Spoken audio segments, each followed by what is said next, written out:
Bienvenidos al tercer Living de Infectología, año 2023. Soy el Dr. Javier Altclas, director médico de IPTEI. Hoy hablaremos sobre la diarrea por Clostridium difficile o Clostridioides difficile. Clostridioides difficile resulta ser la causa más frecuente de diarrea asociadas al cuidado de la salud y en las últimas décadas ha sufrido importantes cambios con aumento de la incidencia, gravedad y frecuencia de recidivas. Es por esto que lo consideramos un tema muy importante para abarcar y tenemos como invitado especial al Dr. Jorge Martínez, que en los últimos tiempos ha estudiado mucho el tema y seguramente nos va a poder aclarar varios conceptos que nos beneficiarán para el manejo diario de esta patología tan importante. Hola Jorge, bienvenido a este Living. Bueno, estamos muy contentos de compartir este espacio hoy con vos. Y vamos a hablar de un tema muy interesante y que vemos a diario en nuestros pacientes, que es la diarrea por Clostridioides difficile. Así que bueno, acomódate, ¿te sirvo algo para tomar? Hola Betiana, sí, dale, muchas gracias. Bueno Jorge, empecemos hablando un poco sobre cuándo y en qué pacientes vamos a sospechar diarrea por Clostridioides. ¿Solo vamos a tener en cuenta pacientes internados o actualmente hay que sospecharlo también en aquellas personas que vienen de su domicilio? Vamos a considerar la posibilidad de una diarrea por Clostridioides difficile en aquellos pacientes que presentan cuadros de diarrea importantes. Esto es, múltiples episodios, diarrea líquida, en general asociada con distensión abdominal, dolor abdominal y puede haber algo de fiebre o febrícula. Pero un hecho importante que mencionaste, sí debemos considerar únicamente aquellos que han tenido contacto con el ámbito hospitalario. Y en la actualidad no, se observa que el número de casos de personas con diarrea por Clostridioides difficile de la comunidad ha ido aumentando. Clásicamente en toda la vida hablábamos de que esta diarrea era patrimonio del ámbito hospitalario, donde la internación prolongada, asociada al uso de antibióticos, eran los factores predisponentes primordiales. Sin embargo, en la actualidad se observa que el número de casos en la comunidad está aumentando y donde los factores que hacen que estos casos fueran aumentando es que sería el uso de los antibióticos, algunos de ellos como es el caso de la amoxicilina clavulánico, la cual se utiliza frecuentemente en cuadros respiratorios de vías aéreas superiores, cuadros que habitualmente son virales, o bien el uso de las quinolonas, fundamentalmente en el uso de tratamiento de infecciones urinarias, son de los factores primordiales en la aparición de diarrea por Clostridioides difficile en la comunidad. Pero en los últimos años otros dos aspectos se han sumado, que es el hecho de el uso indiscriminado de antiácidos, como es el caso de omeprazol o similares, los denominados inhibidores de la bomba de protones, y el hecho de que se ha encontrado que existen poras de Clostridioides difficile en diferentes ámbitos de la comunidad. Por ejemplo, se han encontrado en lugares comunes, como son plazas, centros de recreación. Y en los alimentos, fundamentalmente en aquellos productos cárnicos, se ha observado un número significativo de muestras con presencia de esporas por Clostridioides difficile, por lo cual, una vez más, se resalta la importancia del lavado de manos, porque como sabemos podemos colonizarnos en el ámbito de la comunidad con Clostridioides difficile y esto eventualmente después ante la presencia, consumiendo antibióticos o antiácidos, podemos desarrollar una diarrea por este agente. Bien, ¿y cuándo consideramos un cuadro grave? Vamos a considerar un cuadro grave de diarrea por Clostridioides difficile en aquellas personas que presentan diarrea importante, habitualmente diarrea líquida, asociada con distensión abdominal, dolor abdominal, fiebre mayor a 38 grados. Se incluye también datos de laboratorio, un recuento leucocitario que sea igual o superior a 15.000 células por milímetro cúbico, también o una alteración en la función renal manifestada por una creatinina mayor o igual a 1.5 o bien que haya duplicado el valor basal. Algunas guías también incluyen valores de albúmina menor a 3 gramos o también un aumento en los valores de lactato. Pero debemos tener en cuenta que independientemente en muchos casos de la presentación, si el cuadro afecta a personas mayores de 65 años o con comorbilidades, esta situación debe tenerse en cuenta que puede evolucionar de una forma grave muy rápidamente. Por lo cual, si, aunque no estén presentes estos valores que mencionamos previamente, el hecho que afecte a una persona, como decíamos, mayor a 65 años o comorbilidades, sobre todo con inmunocompromiso, debemos tener en cuenta la posibilidad de la evolución rápida a una forma grave. ¿Y a qué vamos a llamar diarrea refractaria y diarrea recurrente? Vamos a considerar una diarrea refractaria aquellos casos en los cuales luego de iniciado el tratamiento adecuado no presentan mejoría pasados 4 días o más. Debe siempre tenerse en cuenta que luego de iniciado el tratamiento no vamos a esperar una mejoría de la diarrea hasta pasados 2 a 3 días. Pero en los casos en que el paciente debe continuar recibiendo antibióticos porque está en tratamiento por otra infección, esta mejoría puede demorarse aún más, por lo cual en ese caso podemos esperar que continúe con la diarrea luego del 4º o 5º día. Sin embargo, en las formas refractarias es más frecuente que exista un empeoramiento de la diarrea pasado ese tiempo. En lo que respecta a las formas de recurrencia de diarrea por costidioides difíciles, sepamos siempre que un paciente que realiza un tratamiento adecuado de un primer episodio tiene aproximadamente un 25% de posibilidades de realizar una primera recurrencia. Esta habitualmente ocurre dentro de las primeras 8 semanas y más de 2/3 de los casos dentro de las primeras 2 semanas. Pero a partir de ahí, la posibilidad de recurrencias aumenta significativamente, llegando a 45-65% la posibilidad de que presente posteriores recurrencias.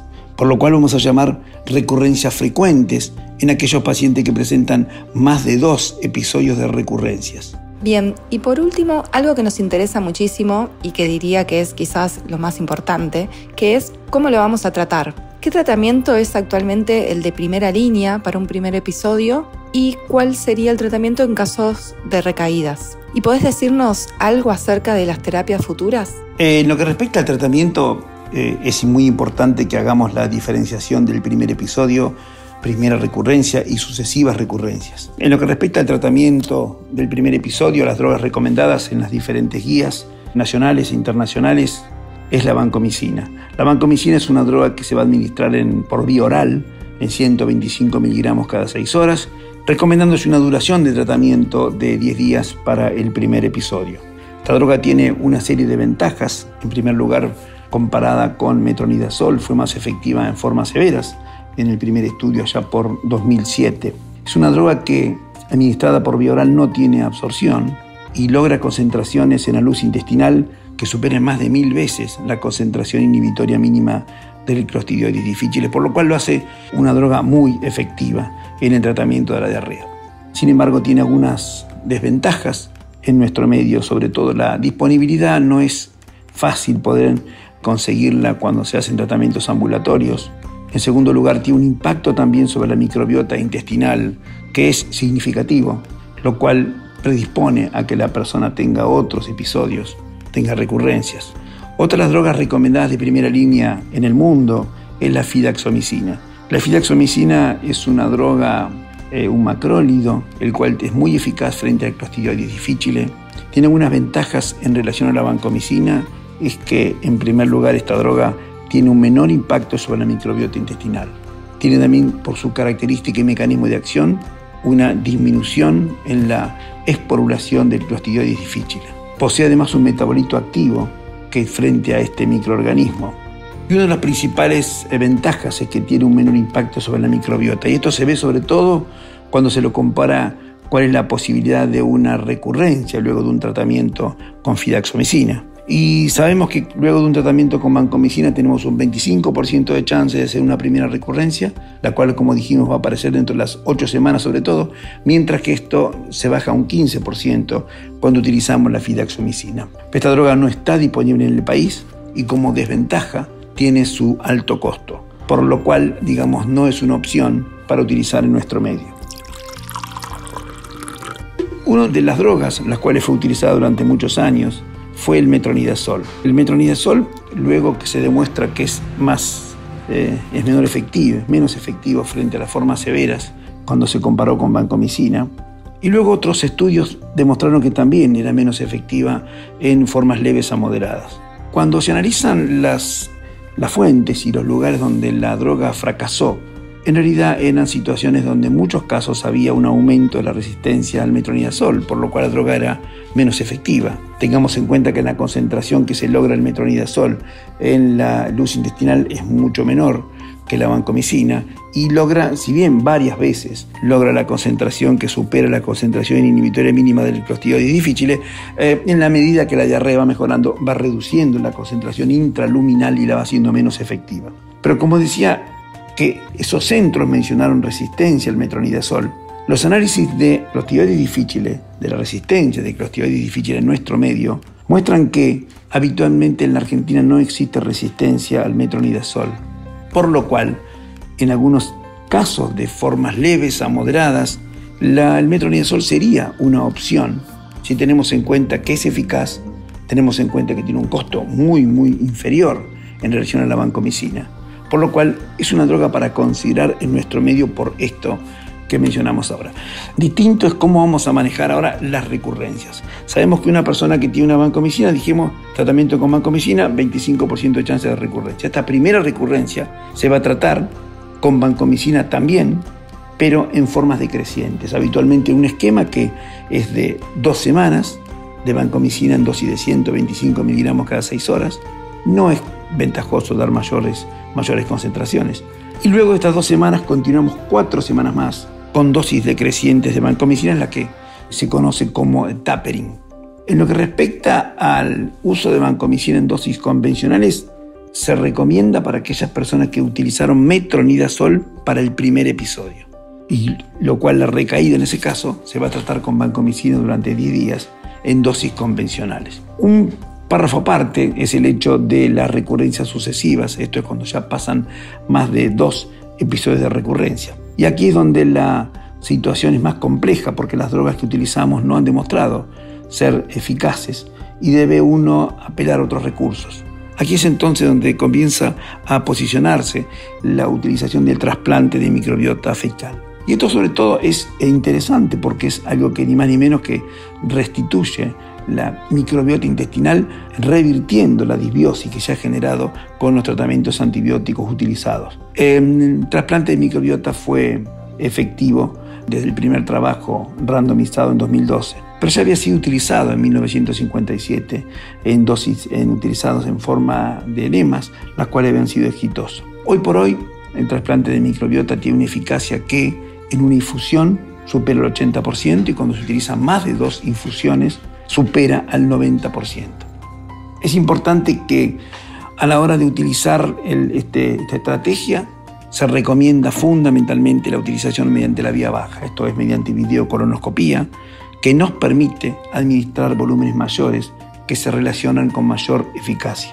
La vía alta puede utilizarse también a través de sonda naso-yeyunal o naso-duodenal, la cual también tiene una eficacia importante y evita la necesidad de una videocolonoscopía, lo cual en algunos lugares puede ser un factor limitante para utilizarlo. Como desventajas tenemos que no existe una regulación, por lo cual cada centro debe considerarlo con su comité de ética de la institución y debe utilizarse mediante un consentimiento informado. En fin, situaciones que a veces complican llevar adelante el procedimiento. En lo que respecta al banco de microbiota, los bancos de microbiota en nuestro país no están regulados, no existe regulación para llevar adelante un banco de microbiota. Sí se utiliza en muchas partes del mundo, donde inclusive en los Estados Unidos, uno de los bancos más importantes, envía muestras a todo el mundo, por lo cual es una gran ventaja. En nuestro medio utilizamos la infusión mediante una muestra de materia fecal fresca de un donante que ha sido testeado, con lo cual se hace un testeo muy profundo, tanto de materia fecal como de sangre, para poder considerar a una persona como donante. Y luego hacemos la infusión, fundamentalmente, como dijimos, por vía baja. La eficacia, como dijimos, muy alta, muy alta. ¿Qué es lo que tenemos entonces? Otras estrategias cuando no tenemos la posibilidad de un trasplante de microbiota, y ahí la combinación de drogas, como es el caso de utilizar vancomicina más tigecyclina, otra droga muy interesante porque también tiene un efecto sobre la esporulación de Clostridioides difficile. En fin, se han publicado la utilización de rifaximina, etcétera, etcétera, pero realmente con resultados no muy promisorios. ¿Y qué es lo que respecta a que hablamos, me decía Betiana, con respecto al futuro? Y acá, en lo que respecta, hay algunas drogas que se han estado utilizando, no con demasiado éxito, y sí sobre todo con estrategias tendientes a modificar la microbiota, que es lo que fundamentalmente tenemos que restituir para evitar las recurrencias. En primer lugar, En los últimos años han aparecido concentrados de firmicutes, tanto sea en forma de enema como en forma de cápsulas. También la microbiota fecal se ha comercializado en forma de cápsulas, tanto con materia fecal fresca o bien como liofilizado de materia fecal, lo cual permite un menor número de cápsulas. Esto facilita mucho la administración porque puede utilizarse inclusive de manera ambulatoria. Y otras estrategias tienen que ver con reducir las recurrencias. Es la utilización de un anticuerpo monoclonal frente a la toxina B, el Veslotoxumab, el cual ha demostrado ser eficaz, pero sobre todo en personas que tienen muy altas posibilidades de recurrencia, sobre todo en aquellas personas que han tenido formas muy graves, que han tenido múltiples recurrencias, que son inmunocomprometidos, que presentan una diarrea con presencia de pseudomembranas. Son aquellos en los cuales se va a justificar más la utilización del Veslotoxumab, que por otra parte tampoco está disponible en nuestro medio. Otras estrategias que se han publicado, la utilización de esporas, las cuales no son infectantes de Clostridium difficile. Por otro lado, la utilización de antibióticos que van a neutralizar la presencia de enzimas que van a neutralizar los antibióticos que se encuentran en el intestino y de esa manera reducir el impacto sobre la microbiota y reducir también las recurrencias. Por lo pronto tenemos que en el futuro tenemos pocas drogas nuevas para el tratamiento de las recurrencias frecuentes. Y creemos que la utilización del trasplante de microbiota en sus diferentes formas, sobre todo en formas de cápsulas, puede llegar a ser una de las estrategias más importantes en las recurrencias severas, que es realmente algo muy incapacitante y muy difícil de poder manejar. Bueno, Jorge, muchas gracias por esta charla de un tema tan relevante para nuestra práctica diaria. La verdad es que fue muy interesante y creo que va a ser muy útil para todos. Así que te agradecemos por haber estado hoy acá y a todos los que están del otro lado, los esperamos la próxima.